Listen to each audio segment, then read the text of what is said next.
Hi friends, welcome to Swami current affairs classes YouTube channel.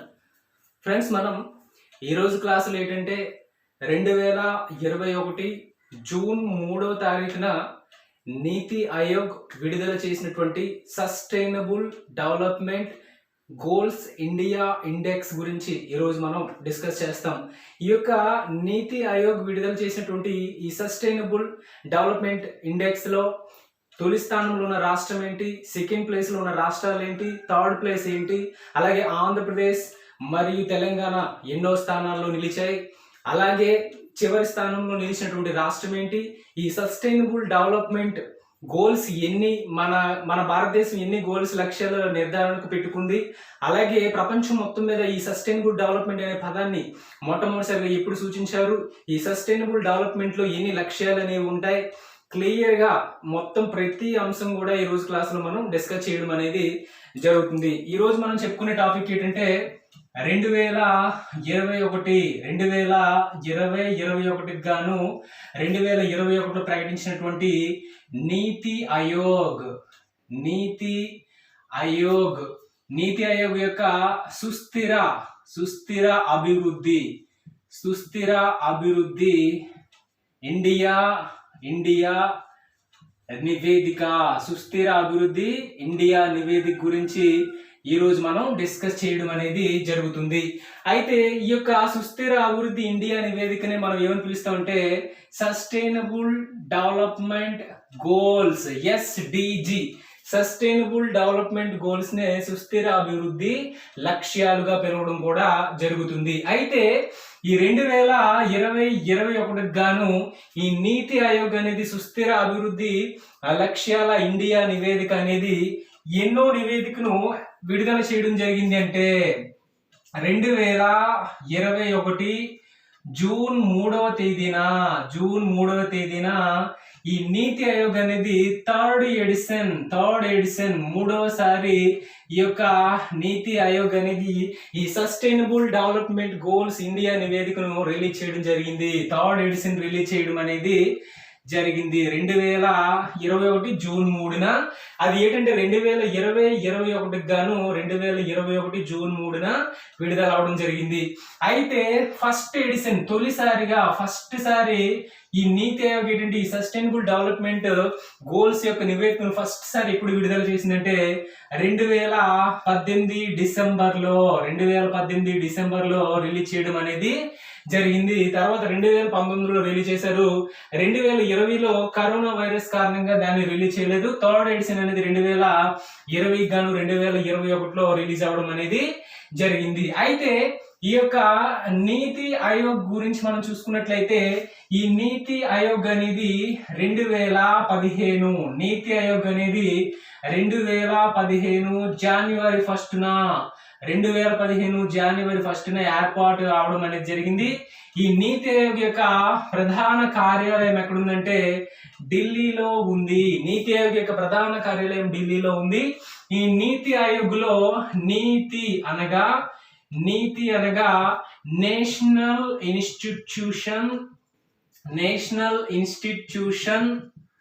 For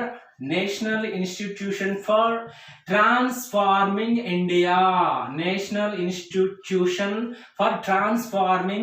ఇండియాగా నీతి ఆయోగ్ని పిలవడం అనేది జరుగుతుంది. అయితే నీతి ఆయోగ్ యొక్క మెయిన్ లక్ష్యం ఏంటంటే నీతి ఆయోగ్ యొక్క ప్రధాన లక్ష్యం, నీతి ఆయోగ్ ఏర్పాటుకు గల ప్రధాన లక్ష్యం ఏంటంటే ఫెడరల్ సహకార సమాఖ్య, ఫెడరల్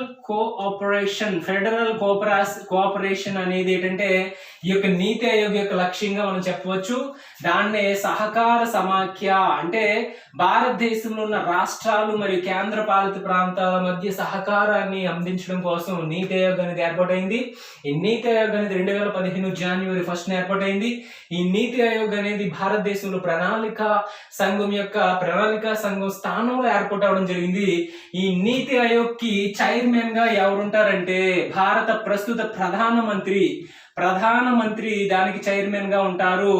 అయితే ప్రస్తుత ప్రధానమంత్రి ఎవరంటే నరేంద్ర మోడీ, కాబట్టి ప్రస్తుతం నీతి ఆయోగ్ యొక్క చైర్మన్ ఎవరంటే నరేంద్ర మోదీ. అయితే నీతి ఆయోగ్ 2015 జనవరి 1 ఏర్పాటైందని మనం చెప్పుకున్నాం.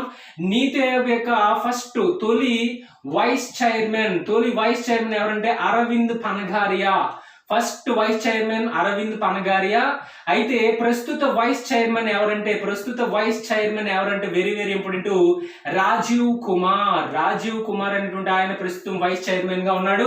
అలాగే నీతి ఆయోగ్ యొక్క ప్రస్తుత CEO ఎవరని అడుగుతారు, చాలా ఇంపార్టెంట్, అమితాబ్ కాంత్. నీతి ఆయోగ్ యొక్క ప్రస్తుత CEO ఎవరంటే అమితాబ్ కాంత్ గా మనం పిలవచ్చు. నీతి ఆయోగ్ లో శాశ్వత సభ్యులుగా ఉన్న వాళ్ళు 3 ఉన్నారు.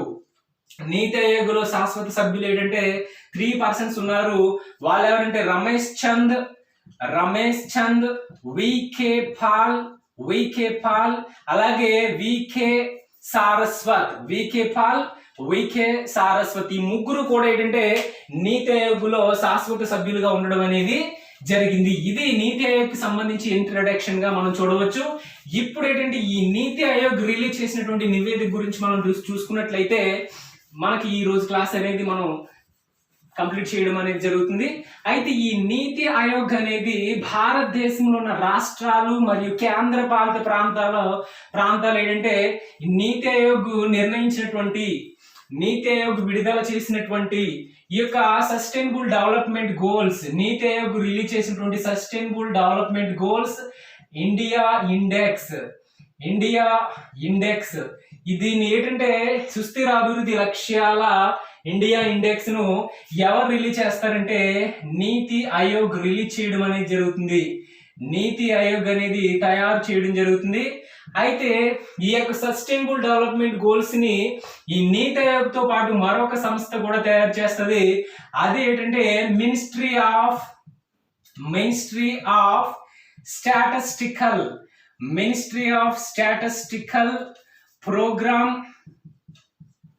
ప్రోగ్రామ్ ఇంప్లిమెంటేషన్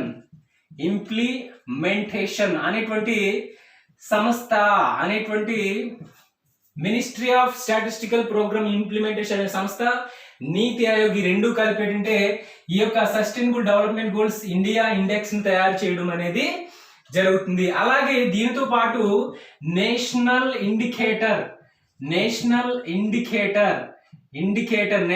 ఇండికేటర్ ఫ్రేమ్వర్క్ ఈ 3 కలిసి ఏంటంటే ఈ సస్టైనబుల్ డెవలప్మెంట్ గోల్స్ భారతదేశంలో ఉన్న రాష్ట్రాలు అలాగే కేంద్రపాలిత ప్రాంతాలు ఎన్ని లక్ష్యాన్ని ఏ విధంగా సాధించాయి, ఏ రాష్ట్రం ఏ లక్ష్యాన్ని సాధించింది, మొత్తం పరంగా ఏ రాష్ట్రం ఎంత స్థానంలో ఉందో అన్ని కూడా ఈ 3 కలిసి ఈ సస్టైనబుల్ డెవలప్మెంట్ గోల్స్ కి సంబంధించి నివేదికను తయారు చేయడం అనేది జరుగుతుంది. అయితే ఈ యొక్క సస్టైనబుల్ డెవలప్మెంట్ గోల్స్ లో మొత్తం ఎన్ని లక్ష్యాలు ఉన్నాయంటే 17 లక్ష్యాలు ఉండడం జరిగింది. 17 లక్ష్యాలు నిర్ధారణ చేయడం జరిగింది. అలాగే 70 టార్గెట్స్ నిర్ధారణ చేయడం జరిగింది. అలాగే 115 ఇండికేటర్స్ ని ఆధారంగా చేసుకొని ఈ 2020 గాను 2021 నీతి ఆయోగ్ రిపోర్ట్ అనేది తయారు చేయడం అనేది జరిగింది. ఈ యొక్క 17 లక్ష్యాలు అనేవి మనం గమనించినట్లయితే యుఎన్ఓ 2016 నుంచి 2030 వరకు 17 లక్ష్యాలు నిర్ధారించాలని, 17 సుస్థిర అభివృద్ధి లక్ష్యాల నిర్ధారణ చేయడం జరిగింది. ఆ 17 ఏవైతే ఉన్నాయో ఆ 17ని కూడా భారతదేశంలో రాష్ట్రాలు కేంద్రపాలిత ప్రాంతాలు కూడా, భారతదేశం అచీవ్ అవ్వాలి కాబట్టి భారతదేశంలో ఉన్న రాష్ట్రాలు కేంద్రపాలిత ప్రాంతాలు కూడా అదే 17 లక్ష్యాలను తీసుకుని భారతదేశంలో రాష్ట్రాలు కేంద్రపాలిత ప్రాంతాలు ఏ లక్ష్యంలో ఎంత శాతం ఏ విధంగా అభివృద్ధి చెందాయి అనేది ఈ యొక్క నీతి ఆయోగ్ అనే రిపోర్ట్ తయారు చేయడం అనేది జరుగుతుంది. యుఎన్ఓ 2016-2030 మధ్య 17 లక్ష్యాలను సుస్థిర అభివృద్ధి లక్ష్యాలను నిర్ధారణ చేయడం జరిగింది. అలాగే 62 టార్గెట్స్ ను కూడా నిర్ధారణ చేయడం జరిగింది. అయితే ఆ భారతదేశంలో అయితే ఈ సుస్థిర అభివృద్ధి లక్ష్యాలను 17 ఆటలు తీసుకున్నారు. వాటితో పాటు 2021లో ఈ టార్గెట్స్ కి 70 ఆటలు తీసుకోవడం జరిగింది. 115 ఇండికేటర్స్ ఆధారంగా చేసుకుని ఈ యొక్క నివేదికను తయారు చేయడం అనేది జరిగింది. అయితే యుఎన్ఓ 2016-30 మధ్య 17 లక్ష్యాలు నిర్ధారించిందన్నో వాటిని ఆధారంగా చేసుకుని భారతదేశం కూడా అదే 17 లక్ష్యాలతో భారతదేశంలో రాష్ట్రాలు, కేంద్రపాలిత ప్రాంతాలు ఏ విధంగా వాటిలో ముందుకెళ్తున్నాయి అనేది తెలియచేయడానికి నీతి ఆయోగ్ రిపోర్ట్ తయారు చేయడం జరిగింది.